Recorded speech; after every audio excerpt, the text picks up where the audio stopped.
Hi there, and welcome to Cinema Nerds, the podcast.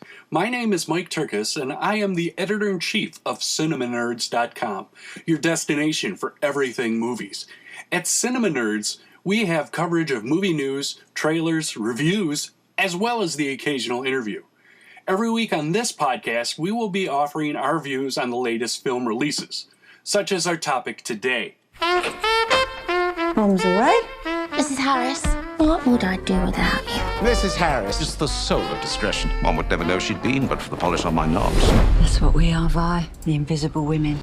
Buoyed by a delightful performance from Leslie Manville as the titular character, Mrs. Harris Goes to Paris manages to outshine even its effervescent lead to produce a heartwarming and emotionally rewarding drama. Kiss me once, kiss me twice, then kiss me once again. Isn't it divine? £500. 500 quid for a dress? When I put it on, nothing else matters. My Eddie would love to see me in a Dior gown. War's been over a long time. Your Eddie's never coming back.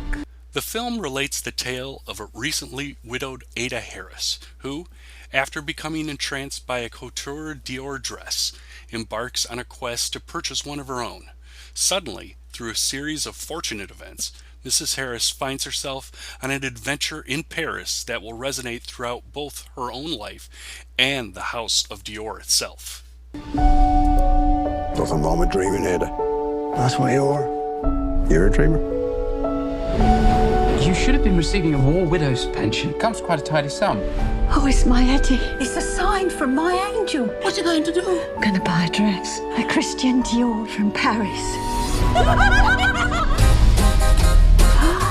Paris.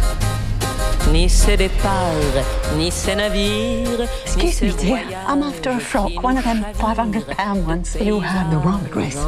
Please let me escort you out. No, hang on a minute. I've saved every penny scrubbing floors so I can buy this frock. Excuse me, but it would be my honor to have you view the collection as my guest. The heart and soul of the film rests on the capable shoulders of Leslie Manville, who delivers a tour de force performance as the title character. She is easily the aspect that draws the viewer into the film and thereafter keeps him or her enthralled by the events swirling and unfolding around this extremely likable cleaning lady. Similarly, Isabelle Huppert also shines as Claudine Colbert, the first line of defense at the House of Dior, and consequently Mrs. Harris's nemesis of sorts for most of the film. Ni tout cela, ni rien au monde. Oh, that's lovely. Pas nous faire oublier. A Dior dress is designed to astonish. How will you do that, Mrs. Harris? You are nobody, invisible. Also of note are splendid performances courtesy of Lambert Wilson as the Marquis de Chazan, a potential receptor for Ada's affections, as well as the tandem of Natasha and Andre, played by Alba Batista and Lucas Bravo, respectively. These two function as a surrogate couple to which Ada also serves as matchmaker. Madame, may I give you a lift? What was I thinking coming here? I'm just a cleaner from London. No, your cleaner dreams of the most beautiful gown in the world. It's not sewing. It's making moonlight. You dare to follow your dreams, Mrs. Harris. Bravo. This is not possible. Not at all. Where are you going, Mrs. Harris? To see the boss. Mrs. Harris, these are for you, from Monsieur le Marquis. I've spent too long on my own, wishing my life away. You don't want to do the same thing. This is your chance. I have never encountered anyone like you. Director Anthony Fabian does a fine job in keeping the film moving along as though the audience were on the same whirlwind adventure as Mrs. Harris. This too is accentuated in the script by Fabian, Carol Cartwright, Keith Thompson, and Olivia Heatreed that deftly translates Paul Gallico's novel to the screen.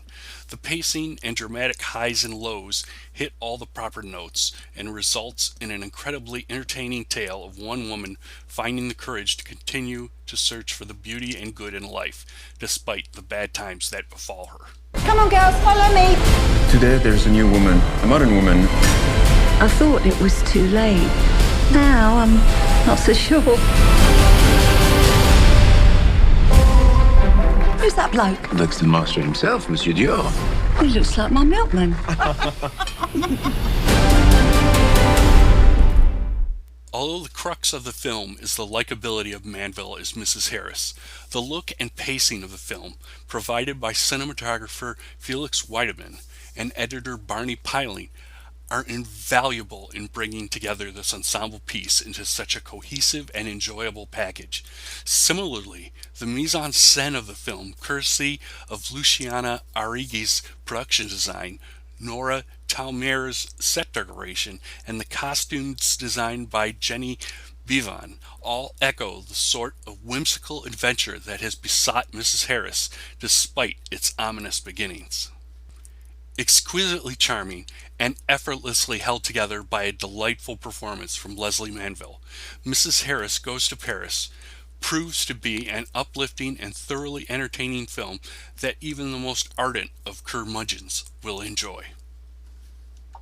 That's our episode for this week. Thanks for listening, and don't forget to visit Cinema Nerds on Facebook and Twitter, and at our website at cinemanerds.com.